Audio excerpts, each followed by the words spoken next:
नमस्कार, जय श्री कृष्ण। माया करिश्मा पेसवाणी है मुझे चैनल के यानी कृष्ण कृपा केवलम में तव्हां सभिनीनि जो स्वागत है। जीअं त मांग जो महीनो हले पियो ऐं हिन महीने में कयल विर्त स्नान नियम जो तमामु घणो फल आहे, त अॼु मां तव्हांखे मांग महीने में पवण वारी 11 शट तिला एकादशी जे बारे में हुन जी कथा, विधि ऐं महत्तम ॿुधाईंदमि। असां सिंधी जो 12 महीननि जी ग्यारस न बि रखंदा आहियूं, हू बि कती ऐं मांग जी ग्यारस जो विर्त ज़रूरु रखंदा आहियूं। ऐं जे तव्हां अगरि न रखंदा आहियो त ज़रूरु रखिजो। ग्यारस जो विर्त तमामु घणो पुण्यदायी आहे। हिन विर्त रखण सां सभु पापनि जो नाश थो थिए, दुर्भाग्य दरिद्रता दूर थी थिए। त सभिनीनि खां पहिरियों मां तव्हांखे ॿुधाईंदमि कि हिन खे शट तिला एकादशी छो चइबो आहे। हिन विर्त में 6 प्रकारनि सां तिर कम में आणिबा आहिनि। जीअं त हिननि तिर मिश्रित जल सां सनानु कबो आहे, उपटन लॻाइबो आहे, तर्पण कबो आहे, तिरनि सां हवन कबो आहे ऐं पीअण जे जल में बि तिर मिलाइबा आहिनि, भोजन में बि तिर खाइबा आहिनि ऐं ख़ासि करे दान कबो आहे। त हिन करे हिन खे शट तिला एकादशी चइबो आहे। ऐं हिन ॾींहुं ख़ासि करे कारनि तिरनि जे दान जो तमामु घणो महत्व आहे। हिन ॾींहुं पूॼा कीअं कजे? सुबुह जो सवेर उथी पूॼा मंदिर में भॻवानु श्री नारायण जे अॻियां एकादशी जे विर्त जो संकल्प वठिजे। भॻवानु नारायण खे पंचामृत में तिर मिलाए करे हुन ॾींहुं सनानु कराइजे ऐं हुन ॾींहुं ख़ासि तिरनि सां ठहियल मिठाई, लाई या तिरनि जा लड्डू भॻवान खे ज़रूरु भोग लॻाइजे, पाण बि खाइजे ऐं ब्राह्मण खे बि ज़रूरु हुन ॾींहुं तिर जो दान कजे। ॾिसो, कहिड़ो बि उहो बि धार्मिक कमु बिना दान जे अधूरो मञो वेंदो आहे, त हिन करे हुन ॾींहुं दान ज़रूरु कजे ऐं भॻवानु नारायण सां ईअं प्रार्थना कजे कि हे सच्चिदानंद स्वरूप श्री कृष्ण, तव्हां ॾाढा दयालु आहियो। असीं आश्रयहीन जीवन जा तव्हां आश्रयदाता थियो। असीं संसार समुंड में ॿुॾूं पिया, तव्हां असां ते राज़ी थियो। हे कमल नयन विश्व भावन सुब्रमण्यम महापुरुष सभिनीनि जा पूर्वज, तव्हांखे मुंहिंजो नमस्कार आहे।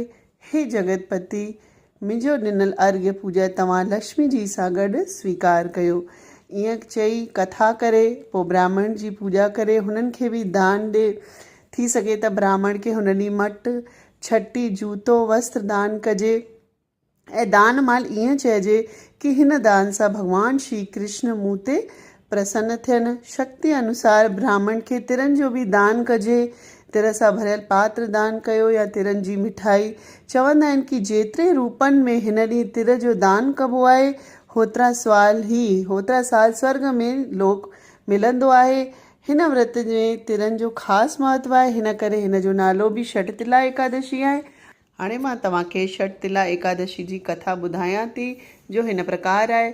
धार्मिक ग्रंथनि जे अनुसार हिकु ॾींहुं देवर्षि नारद त्रिलोक घुमंदा वैकुंठ धाम पहुता ऐं भॻवानु श्री हरि खां पुछण लॻा त हे प्रभु, शट तिला एकादशी जो विर्त महत्व ऐं पूजन जी विधि मूंखे ॿुधायो ऐं हिन विर्त रखण सां कहिड़ो फल ऐं पुण्य मिले थो, कृपा करे मूंखे ॿुधायो।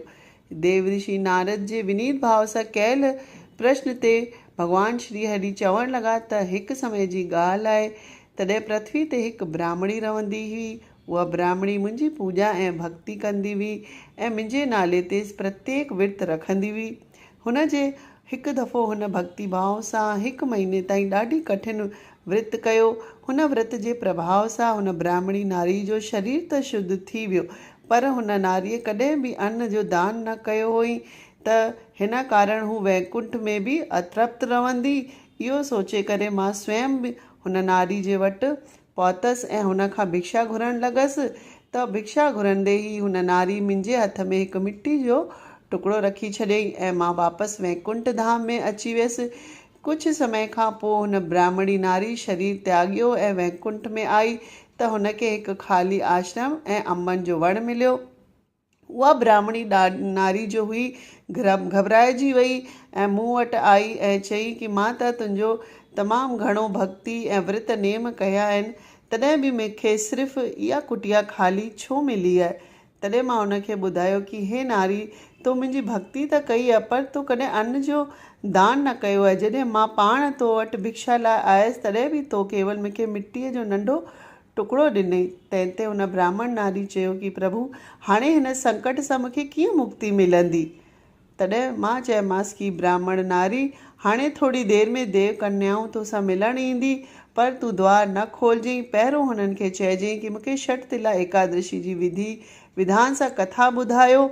त हुन भॻवानु विष्णु जे वचन सां ईअं ई कयो। जॾहिं हुन सां देव कन्या मिलणु आयो त ब्राह्मणी पहिरियों हुननि खे कथा ॿुधाइण लाइ चयो ऐं हुननि देव कन्या हुननि खे कथा ॿुधाई आहे ऐं हुन अनुसार ब्राह्मणीअ आश्रम में उहो विर्त दान कयो आहे।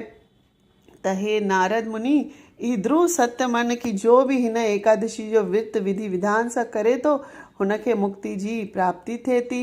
हिते ब्राह्मणी जो बि उद्धार थियो आहे। त हिन विर्त जी विधि ऐं पूजा कथा मां तव्हांखे ॿुधाई आहे। तव्हांखे कीअं लॻी कमेंट करे मूंखे ज़रूरु ॿुधाईंदा। ऐं अगरि तव्हां मुंहिंजे चैनल खे सब्सक्राइब न कयो आहे त सब्सक्राइब कजो। पासे में बेल आइकॉन आहे, हुनखे प्रेस कजो त जीअं मां वीडियो विझां त तव्हांखे नोटिफिकेशन अची वञनि। वरी मिलंदासीं हिकु नए वीडियो सां। तेसिताईं मोकल थी वठां। जय झूलेलाल, जय श्री कृष्ण।